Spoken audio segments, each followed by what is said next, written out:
Hello दोस्तों, कैसे हैं? आशा और उम्मीद करते हैं कि आप सब अच्छे होंगे। दोस्तों, आज हम बात करने वाले हैं जर्मनी के बारे में।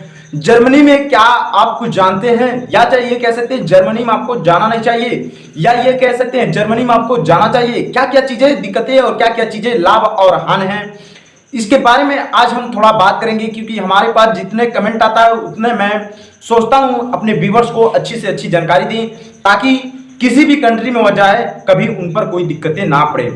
आज दोस्तों मैं बताऊंगा आपको जर्मनी के बारे में। जर्मनी के कुछ ऐसे बातें बताएंगे, जर्मनी से जुड़ी हुई जॉब के बारे में बताएंगे। वहां यदि आप लोग जाते हैं तो क्या क्या चीजें जैसे कि परेशानियां हो सकती हैं, दिक्कतें सहना पड़ सकता है, या चाहे कह सकते हैं जो जापानियन या चाहे कह सकते हैं जर्मनी बोलने आना चाहिए।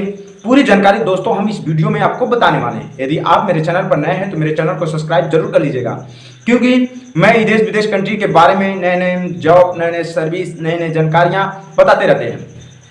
आइए दोस्तों हम बात कर लिया जाए जर्मनी में कौन कौन से लोग को जर्मनी कंट्री में नहीं जाना चाहिए।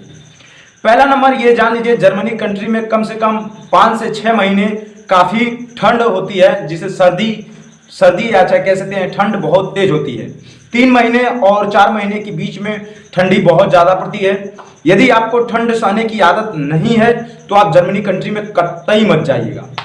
एक बात और मैं बता दूं, यदि आप कभी ये सोचते हैं किसी का सामान गिर गया उठा के रख लें, या चाहे कह सकते हैं किसी का बटुआ गिर गया उठा के रख ले, तो ये सब लोग जर्मनी ना जाएं। तीसरा नंबर, वह कौन से लोग हैं जो जर्मनी कभी ना जाएं।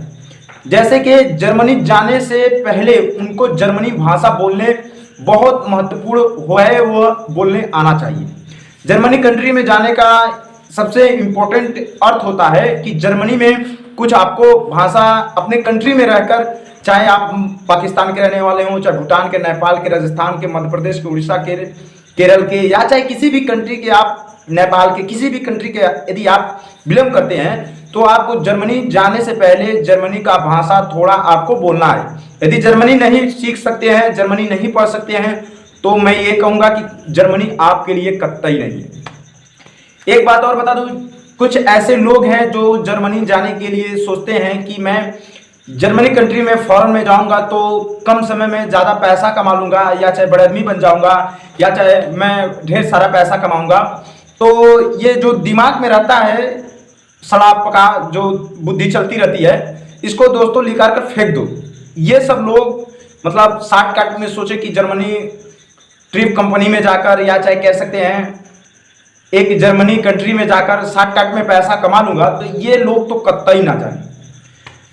चौथा नंबर, वह लोग को नहीं जाना चाहिए जर्मनी कंट्री में जो थोड़ी थोड़ी बातों पे, जैसे कि गर्म हो जाना, गुस्सा हो जाना, मारपीट करना, झगड़ा करना, गाली गुलौजा करना, ये सब लोग जर्मनी कंट्री में कतई ना जाए।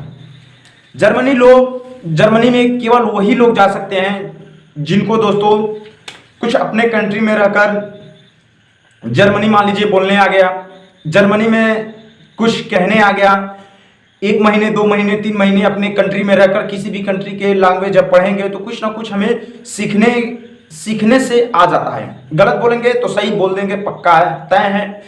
तो मैं दोस्तों यही कहूँगा कि और एक बात जान लीजिए, जर्मनी उनको कतई नहीं जाना चाहिए। जैसे कि मान लीजिए अगर हम जर्मनी कंट्री में चले गए, मुझसे ये पूछा गया कि मैं गया जॉब के पर्पज से, तो एक जगह से रिटायर हो गया, मतलब इंटरव्यू दिया तो फेल हो गया, तो फिर दूसरी जगह गया, इंटरव्यू दिया, फेल हो गया, मैं हिम्मत हार गया। फिर मतलब थोड़ा जो नाजुक लोग होते हैं जो ये सोचते हैं कि चलो भाई यहाँ नौकरी वोकरी नहीं लगेगी, अब चलो दुम दबा के आए हैं, दुम दबा के चले गए। तो ये हमारे दिमाग में जो थिंकिंग रहता है, तो दोस्तों मैं यही आशा और उम्मीद करूंगा कि आप लोग ये दिमाग से जो गलत दिमाग धाराएं चलती रहती हैं, ये सब लोग तो जर्मनी कंट्री में कतई ना जाएं। जर्मनी में देखिए दोस्तों मैं बता दूं, ये केवल उन्हीं लोग को हैं, जैसे कि जर्मनी जाने के लिए सबसे इंपॉर्टेंट चीज है उनको 8वीं ले पढ़े रहे हैं, इससे कोई दिक्कत नहीं है। केवल उनको जर्मनी में कुछ भाषा बोलने आए, उनको कुछ कहने आए, ताकि उनको जॉब लेने में दिक्कतें कोई 1% यदि दोस्तों आप जर्मनी जानना चाहते हैं तो मैं यही कहूँगा दोस्तों, मैं जितना चीज़ बताया हूँ, यदि आपके अंदर 1 गुण हो, जैसे कि गुस्सा होते हो, किसी का बटवा गिर गया तो लालच लगता हो, या चाहे कह सकते हैं कि ठंड बर्दाश्त नहीं होती है, जॉब ना मिले तो परेशान हो जाते हैं, या तो ये कह सके मारपीट करते हैं, ये कोई भी गुण हो तो आपको कतई जर्मनी ना जाइए, नहीं तो रोने के सिवा, पैसा बर्बाद करने के सिवा कुछ नहीं भाएगा। वह कौन से लोग जाएं जो जर्मनी में, जैसे कि वो 8वीं पढ़े हो, चाहे 10वीं पढ़े हो, चाहे 12वीं पढ़े हो, चाहे बीए किए हो, चाहे एलएलबी किए हो, चाहे कोई भी कोर्स किए हो, और उनको जर्मनी पढ़ने को अगर मौका मिला और जर्मनी उनको कुछ आता है तो वह बहुत से ऐसे जॉब है जो जर्मनी कंट्री में आसानी तरीके से मिल जाता है। देखा जाए तो इंडिया करेंसी में अगर कोई भी जॉब वहाँ जर्मनी कंट्री में करते हैं और इंडिया में पैसा लगाएंगे तो कम से कम 80,000 से 1,40,000, 80,000, 40,000, 50,000 के करीब में होगा, चाहे कोई भी जॉब करते हो। जैसे कि जॉब रहेगा वही सबसे काम रहेगा। जर्मनी में पहला इंपॉर्टेंट है कि आपको जर्मनी भाषा बोलना इंपॉर्टेंट, ये मान लीजिए जर्मनी में कुछ बोलने आना चाहिए। थोड़ा इंग्लिश जानते हो तो और बेहतरीन है। गर्म दिमाग को आपको होना नहीं चाहिए। अगर जॉब नहीं मिली तो आपको परेशान नहीं होना चाहिए। दूसरी नंबर बात, किसी का बटवा देखे तो कुछ मतलब ना रखें। तो ये लोग जर्मनी कंट्री में जा सकते हैं। और कुछ और बातें हम बताए हैं, जैसे कि मारपीट करना, झगड़ा करना, गाली गुप्ता देना, या चाहे कुछ अन्य ऐसी बातें हैं जैसे कि परेशान होना, तो ये सब लोग जर्मनी कंट्री ना जाएं। तो दोस्तों मैं आशा और उम्मीद करूंगा कि आपको कोई भी नॉलेज या चाहे जानकारी चाहिए तो हमारे कमेंट बॉक्स में आइएगा, जरूर मैं बताऊंगा। दोस्तों धन्यवाद।